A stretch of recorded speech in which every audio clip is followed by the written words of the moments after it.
obrigada de receber a gente aqui. A gente está aqui no Núcleo Experimental, o espaço de teatro do grupo, né, do Núcleo. E, Zé, eu queria começar perguntando para você. Você é uma pessoa que está em todas as frentes e produzindo muita coisa ao mesmo tempo, né? Onde é que isso começa na sua vida? De onde vem essa energia, essa história, né? Bom, a minha mãe disse que quando eu tinha 2 anos de idade eu já pegava todos os brinquedos e colocava no degrau do quintal, como se o degrau fosse uma beirada de palco, né? Então, não sei. Eu sempre me interessei muito, desde criança. Realmente, quando não é um exagero isso que eu acabei de falar, porque desde que eu me lembro, assim, eu estou envolvido com isso na escola, né, no ensino fundamental, depois no ensino médio. Eu estudei numa escola que fomentava a atividade teatral. Era uma escola pública lá na cidade onde eu nasci, Sorocaba, uma escola municipal que tinha um festival de teatro todo ano. Então, desde que eu me conheço por gente, eu sempre estudei nessa escola, Uhum. desde que eu me conheço por gente, a gente já quando começava o ano letivo, a gente já falava o que a gente vai preparar esse ano para o festival de teatro. Então, acho que isso, evidentemente, foi um grande impulso, assim, né? E depois eu acho que a minha própria formação, né? Quando eu estava na faculdade, eu comecei a estagiar junto com o Serrone no CPT, então algumas peças que o Antunes montou, eu estava lá na equipe de cenografia, na equipe de figurino, isso muito jovem ainda, antes dos 20 anos de idade, e muito teatro amador também, sabe? Lá em Sorocaba também. Uhum. E o teatro amador eu acho que faz isso com a gente. No teatro amador você tem que subir na escada, você tem que afinar o refletor, você mesmo pega os seus na época, discos e grava a sua trilha e você tem que costurar, você tem que saber costurar, você tem que saber pintar, você tem que saber pregar botão, você tem que saber um pouco de tudo. E eu acho que essa minha curiosidade pelo universo teatral e essa, posso até dizer, essa habilidade de trabalhar em várias frentes e fazer várias coisas simultaneamente, acho que vem um pouco daí também. É interessante pensar que o teatro amador necessita desse profissional que é múltiplo, né, em todos os sentidos, né? Exato, é porque você não tem a divisão de trabalho que você tem no teatro profissional e ao mesmo tempo, né, tá na origem da palavra, né, é tanto amor por aquilo que acontece no teatro amador, então você tem que se dedicar muito. Eu me lembro de passar madrugadas trabalhando, pintando, sabe, fazendo adereços, fazendo figurinos com tecidos doados pelas pessoas, fazia uma campanha na família, doe sua roupa velha para o Zé para ele poder fazer figurinos de teatro, sabe? É, parece nostálgico assim, mas eu acho que do ponto de vista de formação é uma formação que foi muito importante para mim. E o núcleo surge como que nessa história? O núcleo é difícil porque você não fala assim, não, hoje eu vou fundar uma companhia Uhum. de teatro, né? As coisas você consegue depois que tudo passa, você consegue olhar para trás e mais ou Entender, menos né? esboçar um borrão de uma época e de uma data onde as coisas começaram. Mas eu acho que o que é importante é que tem uma parceria muito antiga com a Fernanda Maia. Sim. Faz 27 anos que a gente faz teatro juntos. Começamos lá em Sorocaba, ela também é sorocabana. E aí a gente veio para cá, ela foi estudar com o Renato Borg, depois eu entrei no mestrado na USP, e ela entrou no mestrado na área de letras, e a gente foi, né, estudando, foi se desenvolvendo e tudo mais. E lá pelas tantas a gente conheceu a Inês Aranha, Uhum. que é a nossa preparadora, atriz, diretora também.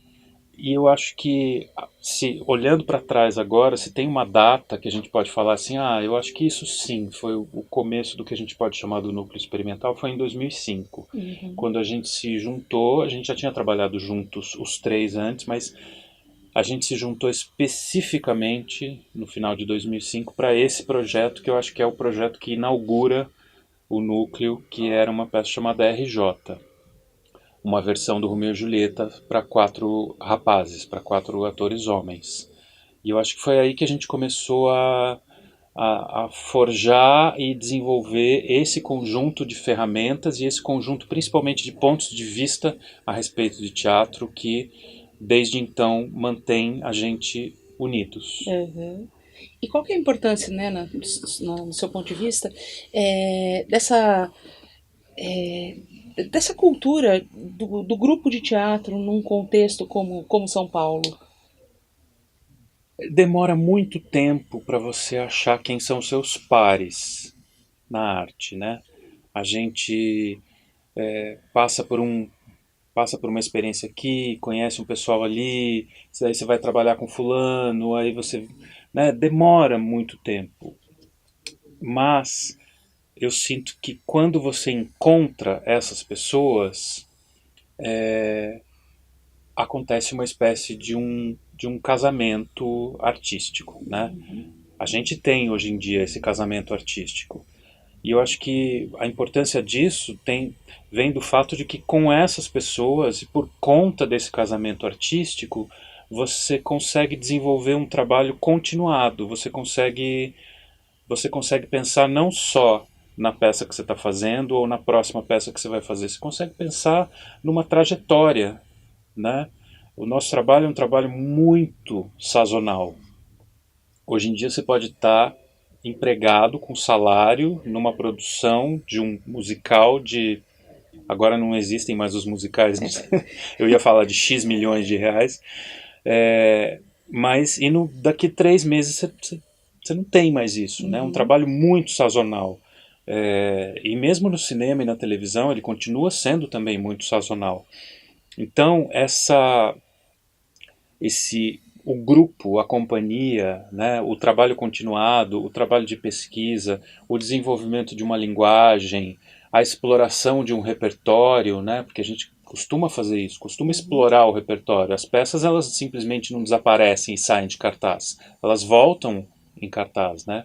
Isso é mais típico de teatro de grupo do que de teatro convencional, que não tem grupo ou companhia por trás. Então esse trabalho continuado, ele permite isso, faz com que você possa planejar bem para frente, sabe? E faz com que você possa aprofundar determinadas coisas. No nosso caso, por exemplo, a gente tem o privilégio de ter uma sede, que é onde a gente está agora. Então, só de ter uma sede, a gente já tem... a gente já pode se dar ao luxo de estender o período de ensaios, de ensaiar mais, se a gente quiser, né? de experimentar mais, de pesquisar mais. E isso faz com que o trabalho vai se solidificando, vai ganhando um corpo, né? Então, aqui a gente pode guardar o nosso acervo, né? Aqui a gente pode receber outras companhias, pode criar diálogos e como é que se diz? E relações, né? Com outras companhias. E a gente aqui, antes de começar a gravar, eu estava comentando com você especificamente do caso do Urinal, né? Que foi tinha visto ali o Prêmio Reverência, comentei nesse evento do Prêmio Reverência especificamente, eu achei a história do Urinal ali dentro interessante porque ela veio contra uma lógica que seria, né, que está implícita, está colocada na cabeça da gente, que vocês vieram assim, ganharam tudo quanto é prêmio ali, vocês e o Kiss Me Kate dividiram a noite naquele evento, concorrendo com grandes musicais, com grandes orçamentos, e vocês com o orçamento mais enxuto que a gente já ouviu falar na história do musical. Ainda tive a capacidade de dizer, quanto a gente gastou. E um grande musical, uma estrutura que vocês não era um musical tímido em relação, por causa do orçamento, vocês fizeram uma grande estrutura ali, né? E a partir daí também a gente, não sei se a partir daí a gente começa a te ver mais, ou você já estava e a gente começou a prestar mais atenção no teu nome nesse circuito de musicais também, né? Como que se deu aí esse encontro com os musicais? O encontro com os musicais, eu tô muito feliz porque a gente tá aqui do lado do figurino do Urinal e falando dele. O Urinal foi um divisor de águas para nós, realmente, porque a gente... Era um projeto que eu e a Fernanda, a gente queria fazer há muito tempo. Tinha 10 anos que a gente namorava esse musical. A gente chegou a fazê-lo quando nós dois dávamos aula numa escola de teatro. A gente chegou a fazer ele lá, foi ótimo ter feito, porque a gente testou várias coisas nessa época. Foi um divisor de águas porque a gente não imaginava o que o Urinal iria causar. A gente fez do mesmo jeito que a gente tinha feito tudo até então, a gente fez com garra, com paixão, com amor e tudo mais, mas foi completamente inesperado, assim, foi completamente inesperado o que ele causou, e eu acho que ele, não só do ponto de vista do que ele causou de bacana pra gente, para as nossas carreiras, e pra gente poder ser visto dessa outra forma, mas eu acho que ele abriu a cabeça das pessoas. Todos os atores que estavam em cartaz nos musicais grandes naquela época, todos eles vieram assistir, porque a gente fazia sessões às segundas-feiras, quando toda essa gente folga. Todos eles saíram daqui transtornados com a possibilidade de fazer um outro tipo de musical. Não estou fazendo nenhum juízo de valor, não estou querendo dizer que o que a gente fazia era melhor ou pior, ou não é nada disso. Eu estou falando do formato. O formato era um formato que parecia realmente impossível. Impossível. E a partir daquele momento as pessoas falaram, peraí, mas então tem esse formato também, né? É possível ter esse formato. É possível a gente fazer um musical num espaço pequeno. É possível a gente fazer um musical que é integralmente não amplificado, que era para nós era a maior loucura de todas, né? Ele era completamente não amplificado. É possível fazer um musical num palco que tem quanto tem ali? Tem 60 metros quadrados ou menos, cheio de coluna, atrapalhando, com pé direito baixo de 3,5 metros. N coisas. Isso não vamos nem entrar na questão do orçamento, porque daí é ridículo, né? Deixa eu te perguntar uma outra coisa que bem uma curiosidade. Você veio agora também de uma temporada de Dogville, no Rio, São Paulo, e que tem essa coisa de vir uma peça que vem já depois de um histórico muito forte de um filme. Sempre me pega qual que é o desafio para um diretor de trazer um filme para um palco com todo o peso que o filme já tinha, né? Então, como trabalhar que são duas linguagens diferentes e como que se dá essa aproximação entre palco e cinema nessas escolhas? Eu nunca tinha feito nunca tinha dirigido um espetáculo a partir de um filme, né? Já tinha dirigido peças de teatro que já tinham virado filmes, mas que eram originalmente peças de teatro, né? Foi um pouco assustador no começo, porque foi um projeto que demorou para acontecer, ele levou uns 3, 4 anos para da ideia de quando o Felipe Lima me convidou até ele falar conseguiu o dinheiro, levou um tempão. E nesse meio tempo, eu obviamente fiquei estudando o filme, fiquei assistindo as outras coisas do lar, revendo coisas que eu já tinha visto, vendo as coisas que eu não tinha visto, lendo críticas, matérias e tudo mais. E sempre que eu contava para as pessoas falavam, nossa, mas como vai ser? Porque o filme já é uma peça. Então, teve uma época que eu fiquei teve uma época que eu fiquei literalmente com medo de dirigir essa peça, mas aí a gente conversou muito e a gente chegou nessa proposta de inverter, né? De fazer com que, já que temos um filme que é tão teatral, por que a gente não resolve então criar uma peça que seja cinematográfica?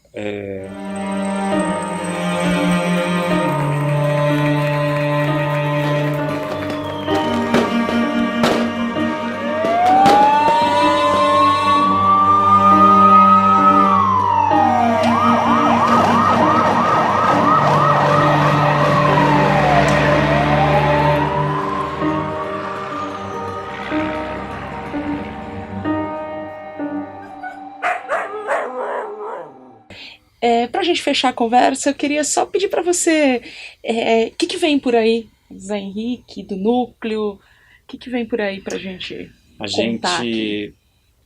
A gente está no meio de um projeto de fomento, né? Esse programa municipal muito importante que correu risco ano passado de não acontecer mais, mas que agora parece que tomou um novo fôlego. É um programa muito importante que existe há 20 anos praticamente e que mantém os grupos estáveis funcionando, né? Então a gente está no meio de e uma das atividades que estão acontecendo nesse exato momento é a circulação do Lembro Todo Dia de Você e de um outro espetáculo chamado Eu Sei Exatamente Como Você Se Sente. Então a gente está circulando com essas peças agora pelos teatros públicos, que é uma experiência muito legal também, porque você encontra... São Paulo é um continente, né? Uhum.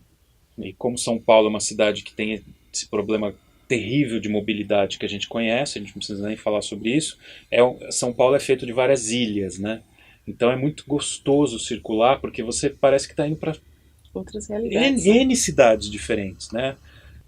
E aí eu tenho alguns outros projetos que eu estou envolvido e tal, mas esse ano é um ano atípico, né? Porque se já é difícil captar para fazer teatro, esse ano com essa perseguição que...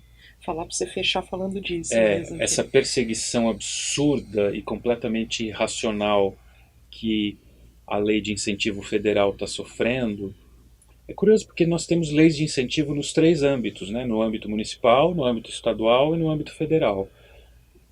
Mas a lei de incentivo do âmbito federal, a Lei Rouanet, ela está sofrendo uma perseguição que ela é irracional, ela é descabida, ela é despropositada e ela é baseada em informações completamente e propositalmente equivocadas. Se as pessoas tivessem 1/10 de conhecimento a respeito da lei, a respeito dos mecanismos, tanto de aprovação quanto de fiscalização, elas não falariam metade das bobagens que elas estão falando. Então a gente precisa... do que ela movimenta na economia, né? Até para além da cultura também, né? O resultado, eu acho que é do campo cultural e é do campo econômico, é do campo do turismo. O que movimenta a cultura, né? Em torno desses eventos que são apoiados por ela também, né? E se você for pensar, às vezes em coisas que parecem muito pequenas, né? Mas assim,